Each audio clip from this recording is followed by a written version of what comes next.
I'm going to approximate log 2, at the natural log of 2, by starting at log of 1, which I know to be 0, and moving over 1/4 each time until, after 4 steps, I arrive at 2. So here we go. First, I'll try to approximate log of 1 plus 1/4. This will be approximately log of 1 plus 1/4, which is how much I changed the input by, times, and I got to approximate the derivative somehow. I don't really want to approximate the derivative of log at 1, and I don't really want to approximate the derivative of log at 5/4. That'll be an over and an under estimate of the derivative over the whole interval. So I'm going to approximate the derivative by evaluating the derivative in the middle of this region at 1 plus 1/8. Right? The derivative of log is 1 over, so this is the derivative of log in the middle of the interval between 1 and 5/4. All right, so let's keep calculating here. Log of 1 is 0 plus 1/4 times, what's 1 over 1 plus 1/8? 1 plus 1/8 is 9/8, so that's 1/4 times 8/9, since I'm taking the reciprocal. And that is 2/9. So log of 5/4, according to this, is about 2/9. And now I just keep on going, right? Now I want to approximate log of 1 plus 1/4 plus 1/4. Well, that'll be about log of 1 plus 1/4, which is what I just calculated, plus 1/4 times, now I got to write down the derivative. And again, I'm going to pick the derivative in the middle of this interval. So I'll evaluate the derivative at 1 plus 3/8, which is right in between 1 plus 1/4 and 1 plus 2/4. I approximated log of 1 plus 1/4 to be 2/9 plus 1/4 times, what's this, 1 plus 3/8? Well, that turns out to be 11/8, but then I'm taking the reciprocal, so I'll write 8/11. So I've got 2/9 plus 2/11.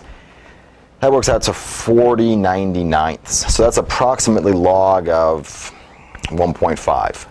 Now just keep on going. What's log of 1 plus 3/4? Well, that should be about log of 1 plus 2/4 plus how much the input changes to go from here to here, which is 1/4, times the derivative. And now where do I want to approximate the derivative? I'll approximate it in the middle of the interval again. So it'll be 1 over 1 plus 5/8. Well, what's this?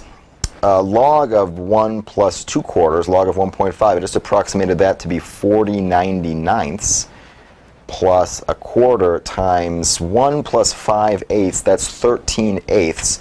The reciprocal is 8/13.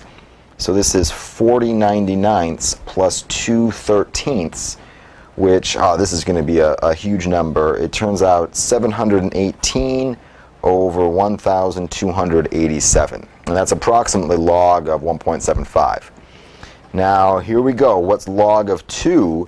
Well, that should be about log of 1.75, so 1 3/4, plus 1/4, so that's how much the input changes to go from here to here, times the derivative, which I'm going to approximate as 1 over 1 plus 7/8. Right? I'm going to approximate the derivative in the middle of this interval.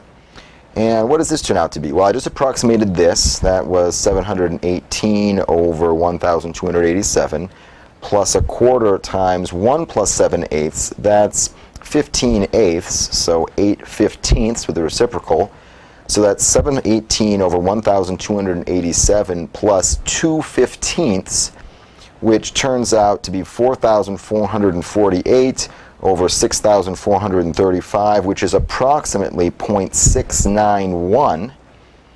That is really great, because log 2 is actually closer to 0.693.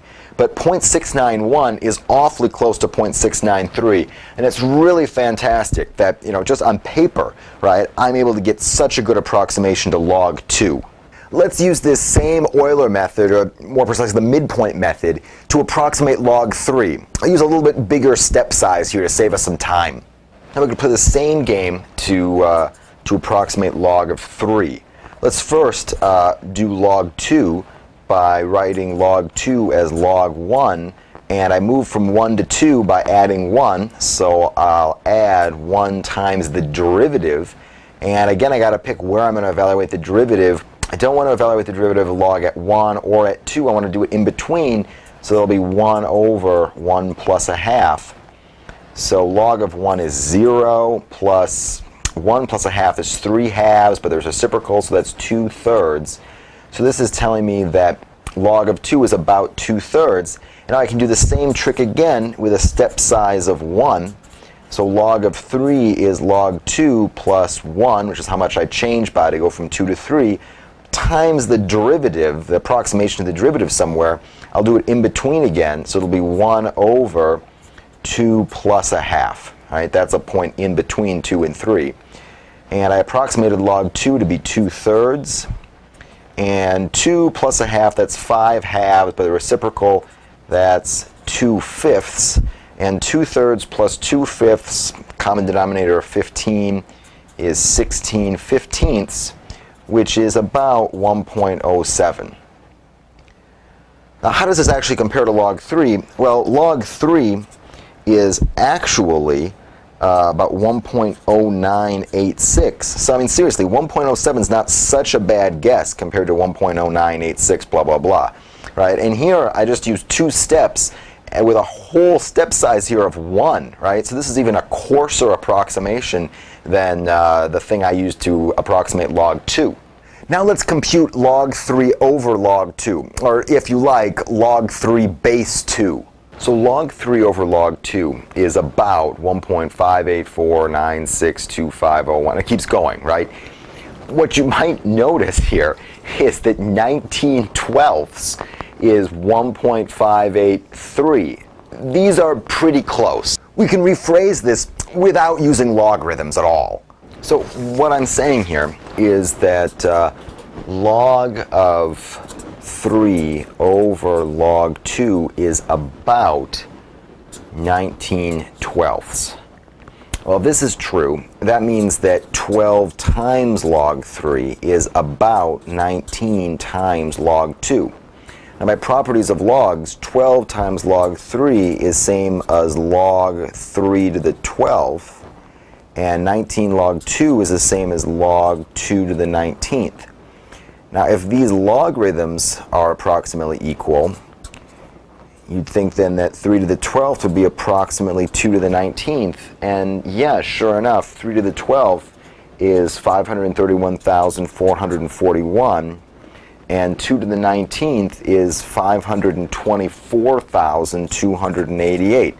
And these numbers aren't so different. This turns out to be maybe more significant than it seems at first. So let's play around with this some more. So what we know thus far from playing around with logs is that 3 to the 12th is about 2 to the 19th power. If I divide both sides by 2 to the 12th, I get that 3 to the 12th divided by 2 to the 12th is about 2 to the 19th over 2 to the 12th. I could rewrite 3 to the 12th over 2 to the 12th as 3 halves to the 12th power.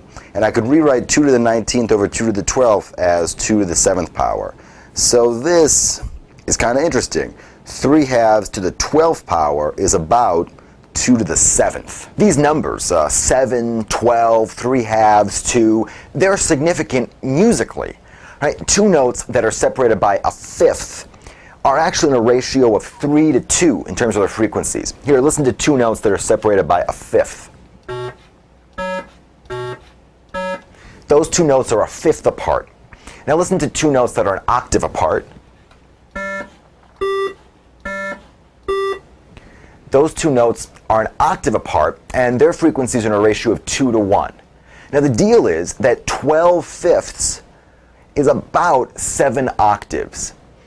12 fifths, that's like 3 halves, that's the ratio for a fifth to the 12th power, is close to 2 to the 7th power, close to 7 octaves.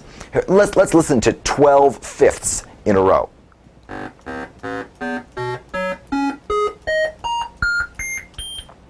So that's 12 fifths. And now listen to 7 octaves, starting at the same note.